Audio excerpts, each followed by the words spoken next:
कथा प्रवाह शिवानंद महाराज शास्त्रीजी। आणि एक लक्षात ठेवा, गरीब माणसाचं भाग्य सुद्धा गरीब असते, गरीबाचं भाग्य गरीब असते। अतिशय एका खेड्या गावात राहणारा गरीब सज्जन हो, 2-4 लेकरं बाळ घरी आहेत। सकाळी खाल्लं तर संध्याकाळी काय खावं याची पंचायत आहे। रोज जंगलामध्ये जावं त्याने आणि जंगलामध्ये जाऊन कंदमुळं फळं घेऊन यायचं आणि आपल्या मुलाबाळांना घरी आणून शिजवायचं आणि ते खाऊ घालायचं। एक दिवस गेला जंगलामध्ये, दिवसभर जंगलामध्ये हिंडला, पण कंदमुळं फळं भेटलेच नाही। हताश झाला, निराश झाला, मनात विचार करू लागला, आता घरी गेल्यावर लेकरं येतील पळत। बाबा आलेत आमचे, काय आणलं असेल आमच्या बाबांनी, काय आणलं बाबा, काय आणलं आम्हाला?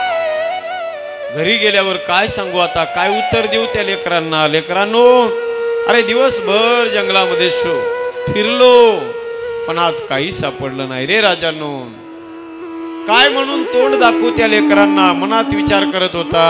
घराकडे निघाला, दिवस मावळतीला जाऊ लागला। गावाच्या जवळ आला सज्जन हो। या गावाच्या बाजूला एक राजवाडा होता। त्या राजवाड्याच्या जवळून जाताना अचानक त्या राजवाड्याच्या बाजूला एका कोपऱ्यामध्ये एक झाड त्याला दिसलं। ते झाड होतं बोरीचं झाड। त्या झाडाला फळं लागलेली दिसले, आनंद वाटला त्याला। जाता जाता लेकरांना बोरं तरी घेऊन जाऊ, बोरं लेकरांना नेले तर माझ्या घरचे लेकरं बाळ खुश होतील म्हणून खाली वाकला, 2-4 दगड त्यानं वेचले आणि हातात दगड घेऊन त्या बोराच्या झाडाला तो मारू लागला। पहिला दगड मारला, हुकला, दुसरा दगड मारला, हुकला, आणि तिसरा दगड त्या झाडाला मारला त्याने, पण तो बी हुकला, आणि तिसरा दगड झाडाचा हुकला, आणि त्या बाजूला जो राजवाडा होता त्या राजवाड्यामधला राजा बाहेर मोकळ्या हवेत फिरायला आला होता। त्या झाडाचा दगड हुकला आणि राजाच्या मस्तकात येऊन आदळला। गरीबाचं भाग्य कसं गरीब असतं बघा। राजाच्या मस्तकामध्ये येऊन दगड लागल्याबरोबर राजाला चक्कर आली, राजाचं डोकं फुटलं, खाली पडला राजा। सैनिकाने उचललं, त्याला घरी घेऊन गेले। कुणी दगड मारला, सेवक धावले, सैनिक धावले, त्याला पकडलं, पकडून राज दरबारामध्ये आणलं। थरथर कापू लागला सज्जन हो, मनात विचार करू लागला, आता राजा मात्र आपलं काही बरं वाईट केल्याशिवाय राहणार नाही। थरथर कापू लागला। राजा सिंहासनावर बसलेला आहे, सैनिकांनी याला पकडून आणलं। महाराज, हाच आहे तो नराधम ज्याने तुम्हाला दगड मारला, तुम्हाला मारून टाकण्याचा इरादा होता महाराज याचा।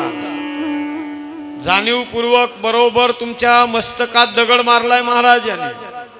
हात थरथर कापू लागले, तोंडातून शब्द निघत नाही। महाराज, अहो गरीब आहे मी महाराज, मुद्दाम दगड नाही मारला महाराज मी तुम्हाला दगड मारण्याचा माझा इरादा नव्हता हो महाराज।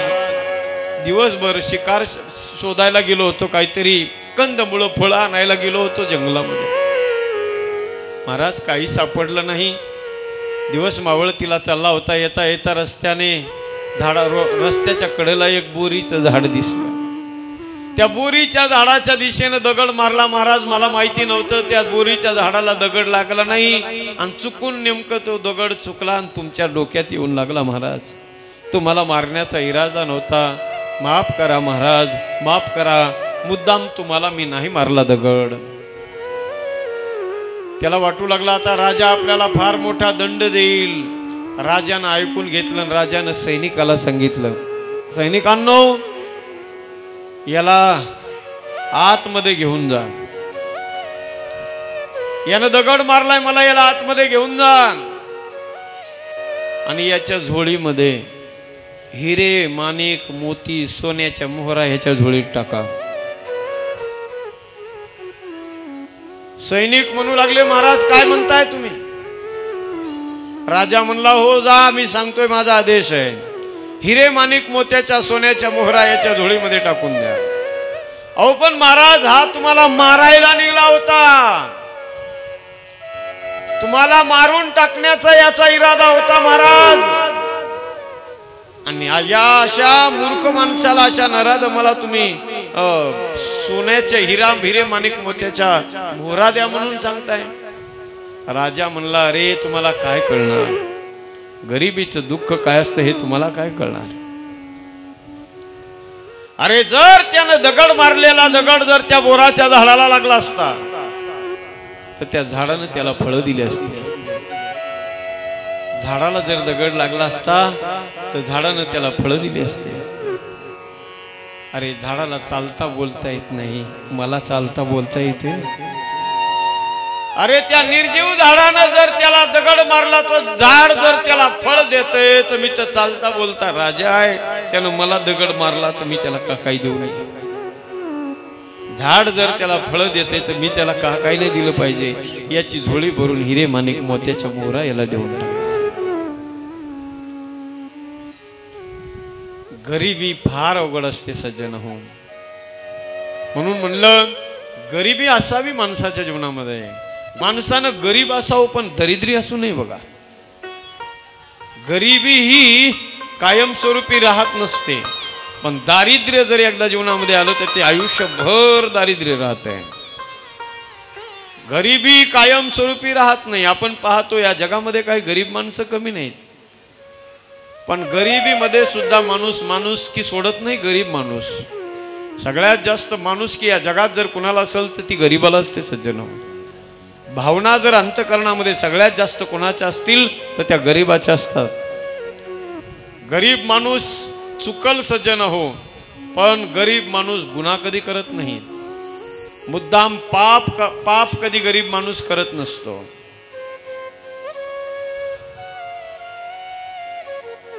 माणसानं जीवनामध्ये गरीब असावं पण मनाने मात्र श्रीमंत असलं पाहिजे. एखाद्या वेळेला गरिबी परवडली, दारिद्र्य परवडत नाही. दरिद्री माणूस परवडत नाही. पा काही माणसं आज समाजामध्ये बघायला गेलो तर फार गरीब आहे. तो सकाळी खाल्लं तर संध्याकाळी काय खावं याची पंचायत आहे. एक अतिशय गरीब माणूस बघा, गरिबीमध्ये माणूस की कधी सोडत नाही. माणसानं गरीब असावं पण दरिद्री असू नये. दरिद्री कशाला म्हणतात सांगू? देवानं खूप कृपा केली. 7 पिढ्या बसून खाल्लं तरी संपणार नाही एवढं दिलं देवाने. पण तरी सुद्धा गावातला नाम सप्ताह सुरू झालाय. 56 वेळा गावातल्या कार्यकर्त्याला म्हणावं लागतंय, माईकवर सांगावं लागतंय गावातली वर्गणी आणून द्या, तरी आणून देत नाही. काला झाल्यावर मग कार्यकर्त्याला भेटतो.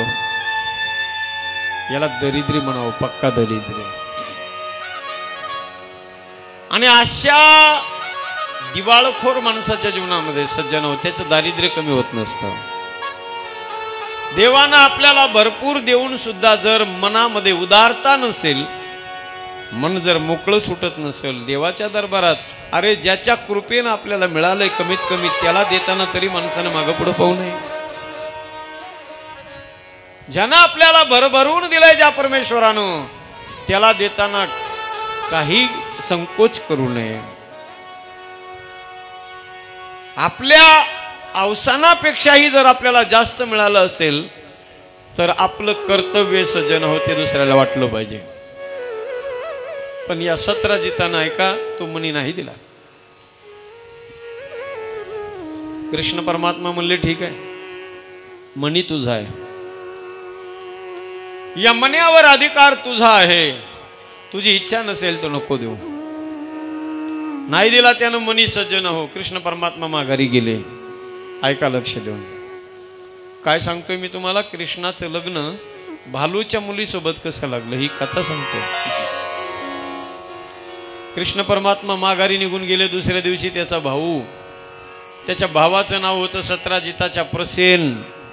त्या प्रसेनानं तो मणी, देवघरात ठेवलेला मणी त्यानं एका दोरीमध्ये धाग्यामध्ये ववला आणि तो मणी त्यानं आपल्या गळ्यामध्ये बांधला. शमंतक मणी त्यानं गळ्यात बांधला आणि सत्राजिताचा तो भाऊ प्रसेन घोड्यावर बसून सज्जनावर शिकार करण्यासाठी वनामध्ये गेला. जंगलात गेल्यानंतर तिकडेच त्याला, त्या प्रसेनाला एका सिंहानं मारून टाकलं आणि सिंह मणी घेऊन निघून गेला. माझा भाऊ वनात गेला होता शिकारीला, तो आणखी का आला नाही? 1 दिवस झालं, 2 दिवस झालं, 3 दिवस त्याला शोधलं, पण तो काही घरी येईच ना. काय झालं असेल माझ्या भावाचं? सतराजित विचार करू लागला आणि त्या सतराजितानं कृष्ण भगवंतावर बिना कामाचा बिनबुडाचा आळ घातला. बिना कामाचा आळ माणसाच्या जीवनात कधी येतो? चतुर्थीच्या दिवशी बैलाच्या पायानं साचलेल्या उमटलेल्या खुरीमध्ये साचलेल्या पाण्यात जर चंद्र पाहिला चतुर्थीच्या दिवशी, तर माणसावर बिना कामाचा आळ येत असतो. कृष्णावर तो बिना कामाचा बिनबुडाचा आळ आणि आरोप आला. कृष्ण भगवंताने ठरवलं याचा छडा लावायचा आहे. कृष्ण परमात्मा सज्जन हो, ज्या जंगलामध्ये तो प्रसेन गेला होता त्या जंगलामध्ये भगवान परमात्मा स्वतः गेले. आतमध्ये गेल्यानंतर सज्जन हो, जिथपर्यंत घोड्याच्या पाऊल खुणा होत्या तिथपर्यंत देव गेले. तिथून घोड्याच्या पाऊल खुणा बंद झाल्या, पुढे सिंहाच्या पाऊल खुणा सुरू झाल्या. सिंहाच्या पावलाने आतमध्ये जंगलात देवानं प्रवेश केला. काही अंतरावर गेल्यावर सिंह मेलेला दिसला आणि जिथं सिंह मेलेला होता तिथून पुढं अस्वलाच्या पावलाच्या खुणा सुरू झाल्या आणि अस्वलाच्या पाऊल खुणाने कृष्ण परमात्मा पुढे गेले. कुठपर्यंत गेले? जालना जिल्ह्यामध्ये अंबड तालुक्यापर्यंत आले. हे पाठीमागं महाराज आहेत ना यूट्यूबवाले, अरविंद दादा, त्यांचं गाव आहे ते. जांबवंताचं जामखेड म्हणतात त्याला. तिथपर्यंत गेले. भली मोठी डोंगरामध्ये एक गुंफा आहे. आज बी जर गेलात कधी तर दर्शन करून या. जांबवंताची तिथं गुंफा आहे. गुंफा, त्या गुंफेच्या तोंडाला मुलगी बसलेली होती आणि त्या मुलीच्या गळ्यामध्ये तो मणी कृष्णाला दिसला. त्या मण्याची मागणी कृष्णानं त्या पोरीकडे केली. पोरगी घरात आतमध्ये बापाकडे पळत गेली. तिचा बाप बाहेर आला. कृष्ण परमात्म्याने त्या अस्वलाला, कोण होता अस्वल? ते अस्वल म्हणजे जांबवंत महाराज. मण्याची मागणी देवानं केली. जांबवंत महाराज म्हणले त्या सिंहासोबत मी लढाई केली. सिंहाला युद्धामध्ये मी मारलंय, हा मणी आणलाय, लढाई करून आणलाय. सहजासहजी नाही मिळाला मला. तुम्हाला जर मणी पाहिजे असेल तर माझ्या बरोबर लढाई करा, मला युद्धामध्ये हरवा, तरच मणी भेटल तुम्हाला. कृष्णाचा त्या जांबवंताची लढाई सुरू झाली. दोघं बी आता काही सामान्य योद्धे आहेत का? दोन्ही बी तुल्यबळ योद्धे, पण कोणीच हार मानायला तयारच नाही. शेवटी कृष्ण परमात्म्याने एक गद्याचा प्रहार जांबवंताच्या पाठीत टाकल्याबरोबर जांबवंत महाराज सरळ खाली बसले. जांबवंत महाराज खाली बसले. 33 कोटी देवाचं दर्शन जांबवंताला झालं. गरगर गरगर आबाळ फिरायला लागलं. गद्याचा झपकाच एवढा जबरदस्त बसला होता. देवाच्या रूपाकडे पाहू लागले जांबवंत. कृष्ण भगवंताच्या रूपामध्ये जांबवंताला रामाचं स्वरूप दिसू लागलं. तुमच्या डोक्यात प्रश्न आला असेल, जांबवंताने कृष्ण परमात्म्यासोबत लढाई का केली? त्याचं कारण आहे का सांगतो. रामायणामध्ये ज्या वेळेला भगवान रामजी रावणाला मारून ज्या वेळेला अयोध्येमध्ये आले, अयोध्येत आल्यानंतर भगवान रामजीनं सज्जन हो सगळ्या वानरांना यथायोग्य बक्षीस दिलं. धर्मराज दादा सगळ्या वानरांना बक्षीस दिलं. ज्या वेळेला जांबवंताची बारी आली, विचारलं बोला काय देऊ मी सांगा. जांबवंत महाराज म्हणले देवा बस काही नको मला. जर द्यायचंच असेल तर फक्त मला संपत्ती नको, ऐश्वर्य नको, माझी एक इच्छा पूर्ण करा. राक्षसांच्या बरोबर युद्ध करून माझ्या मनाचं समाधान नाही झालं देवा. माझी एक इच्छा आहे, तुम्ही एकदा माझ्या बरोबर युद्ध करा. रामाला जांबवंतानं प्रश्न केला. भगवान रामजी म्हणतात अरे जांबवंता असं कसं शक्य आहे? या जन्मात तरी ते शक्य नाही, कारण तुम्ही माझे भक्त आहात. तुम्ही सगळे वानर म्हणजे माझे भक्त आहेत. आणि मी कोण आहे? मर्यादा पुरुषोत्तम रामचंद्र. आणि तुम्ही माझे भक्त आहेत. जर मी तुमची इच्छा पूर्ण करण्यासाठी मी तुमच्या बरोबर जर युद्ध केलं जांबवंता, तर लोक मला नाव ठेवतील, अरे हा असा कसला राम मर्यादा पुरुषोत्तम. ही काय मर्यादा आहे का देवाची? राक्षसासोबत दुश्मनासोबत लढाई करायची सोडून आपल्या भक्तासोबतच लढाई केली, ही काय मर्यादा आहे का? माझ्या मर्यादेला गालबोट लागल म्हणून जांबवंता तुमची इच्छा मी पूर्ण करतो, पण या जन्मात नाही, पुढच्या जन्मात पूर्ण करतो. आणि ती जांबवंताची इच्छा पूर्ण करण्यासाठी भगवान परमात्म्याने दुसऱ्या जन्मात म्हणजे कृष्ण परमात्म्याच्या जन्मामध्ये अवतारामध्ये जांबवंतासोबत युद्ध केलं आणि त्याची इच्छा पूर्ण केली. जांबवंताचा पराभव झाला. जांबवंताने तो मणी कृष्ण परमात्म्याच्या स्वाधीन केला. पण मणी देत असताना जांबवंतानं विनंती केली, देवा ही माझी सुंदर मुलगी आहे, जिचं नाव आहे जांबवती, कृपा करून या माझ्या मुलीचा तुम्ही स्वीकार करा. त्या जांबवतीच्या अंगावर सगळे केसच ना. जांबवती म्हणजे अस्वलाचीच मुलगी. कृष्ण परमात्म्यानं सज्जनावतीला बरोबर घेतलं आणि तिथून त्या अंबड तालुक्यातून पैठणला कृष्ण परमात्मा आले. पैठणला कोण कोण गेला हातवर करा. पैठण धन्य धन्य. 5-25 लोकांचे बी हातावर नाही. नाही 4 धामाला जाता नाही आलं तर नका जाऊ, पण कमीत कमी पैठणला तर या. श्री क्षेत्र पैठण या ठिकाणी शांतीब्रह्म एकनाथ महाराजाचं मंदिर आहे, बाहेरचं मंदिर. त्या मंदिराच्या पाठीमागं कधी गेलात तर बघा, मंदिराच्या पाठीमागच्या बाजूला एक छोटंसं मंदिर आहे. ज्या मंदिराच्या जागेवर शांतीब्रह्म एकनाथ महाराजांनी समाधी घेतली, तिथं समाधी घेतलेली आहे, त्या मंदिराचं नाव आहे कृष्ण कमल तीर्थ. कृष्ण कमल, कमल म्हणजे पाय, चरण कृष्णाचे. आणि ज्या तीर्थावर कृष्णाचे चरण कमल ज्या ठिकाणी उमटले त्या तीर्थाचं नाव आहे कृष्ण कमल तीर्थ. त्या तीर्थामध्ये कृष्ण परमात्म्याने जांबवतीला हाताला धरलं, तिला सांगितलं या तीर्थामध्ये बुडी मार, खाली डुबकी मार. हे तीर्थ सामान्य नाही, हे काशीचं तीर्थ आहे. म्हणून पैठणला दक्षिण काशी म्हणल्या जातं सज्जन. म्हणले काशीचं तीर्थ, या पाण्यामध्ये डुबकी मार. जशी दोघांनी डुबकी त्याच्यात मारली आणि वर आल्याबरोबर सज्जन हो त्या जांबवतीच्या अंगाचे पूर्ण केस निघून गेले आणि सुंदर रूप त्या जांबवतीला प्राप्त झालं. आणि त्याच ठिकाणी कृष्ण परमात्म्याने जांबवती सोबत दुसरं लग्न पूर्ण केलं. बोलिये कृष्ण कन्हैया लाल की जय. कळालं का सगळ्याला?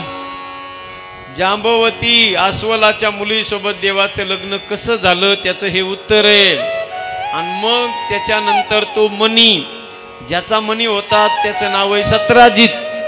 त्या सत्राजिताला त्याचा मणी नेऊन दिला देवाने.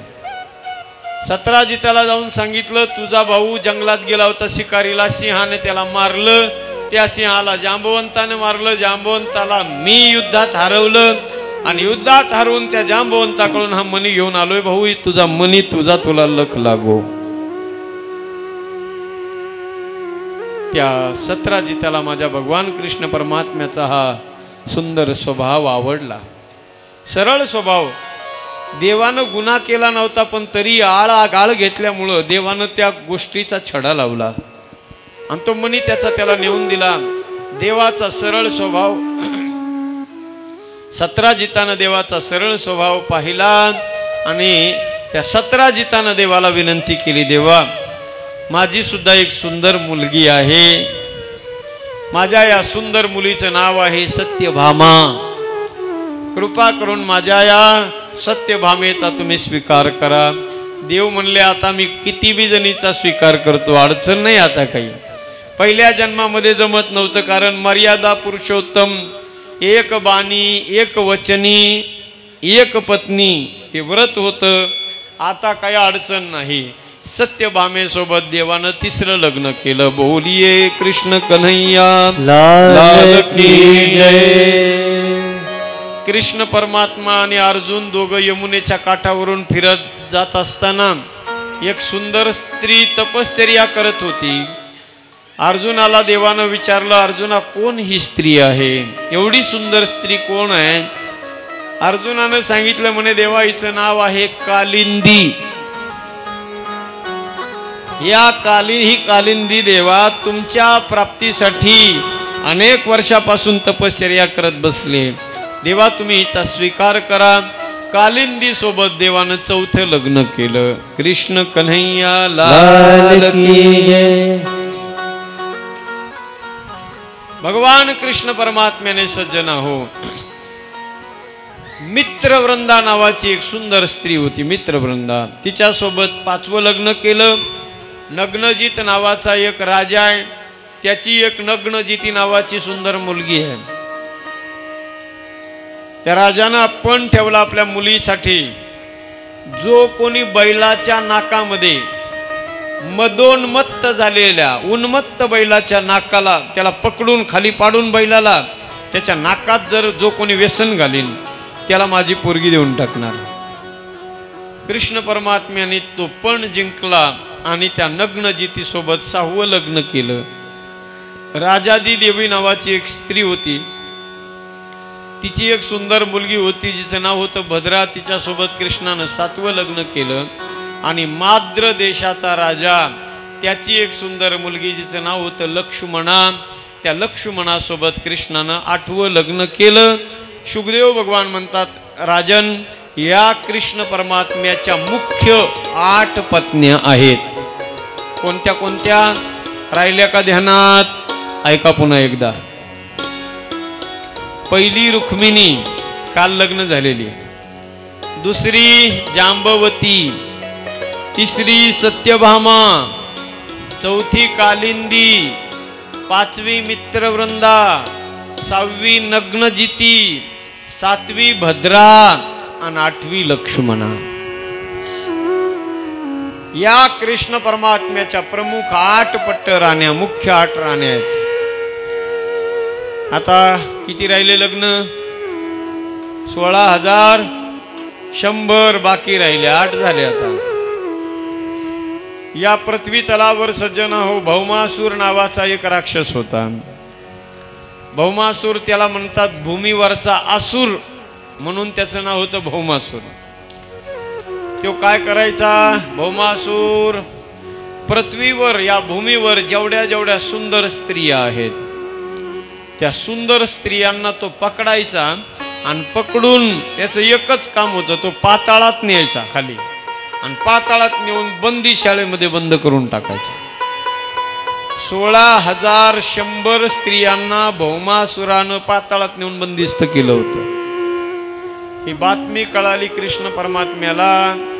कृष्ण परमात्मा पाताळात गेले, त्या भौमासुरासोबत लढाई केली, भौमासुराला पराभूत केलं आणि 16,000 स्त्रियांना सुटका केली, मुक्त केलं. त्यांना त्या सगळ्या स्त्रियांना बंदी शाळेतून मुक्त केल्यानंतर त्या सर्व स्त्रिया देवाच्या समोर हात जोडून उभ्या राहिल्या.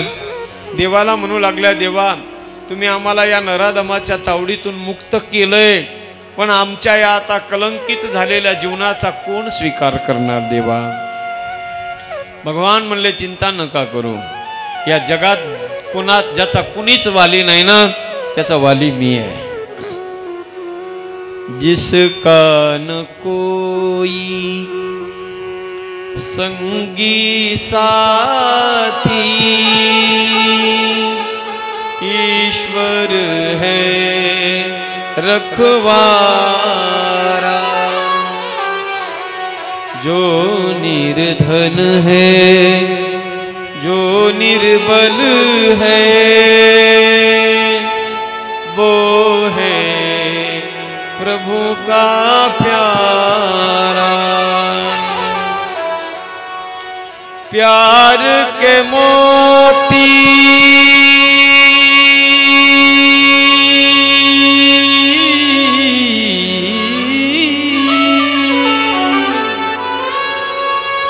प्यार के मोती लुटाते चलो,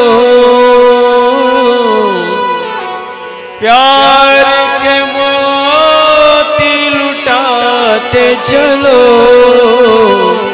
प्रेम की गंगा बहाते चलो. एक साथ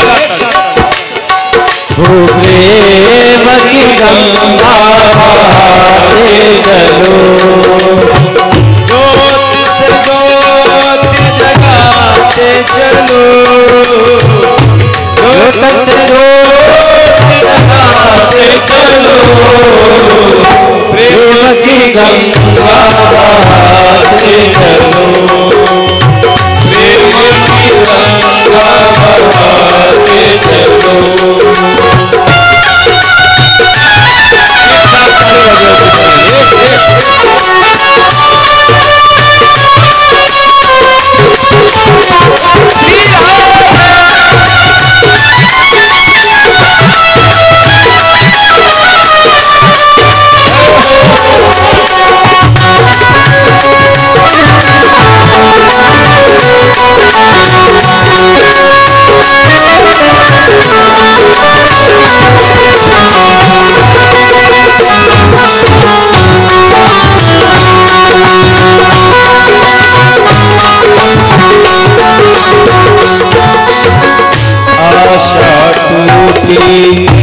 ममता रूठे छूट गया है किनारा,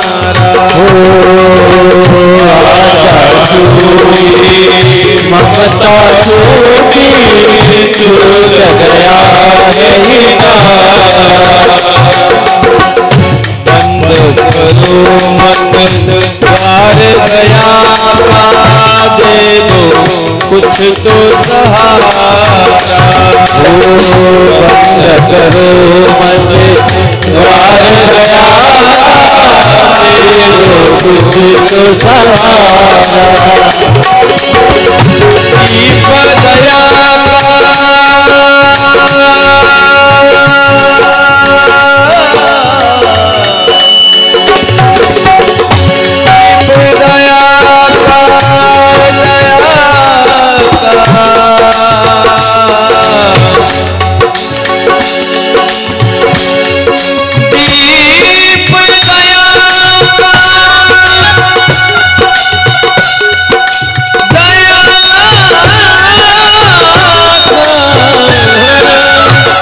दीप दया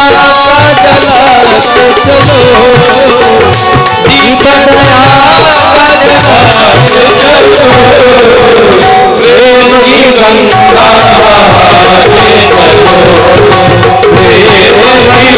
गंगा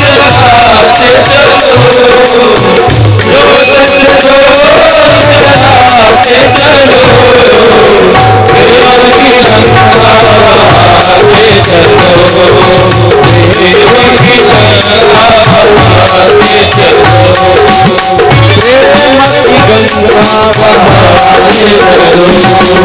चलो।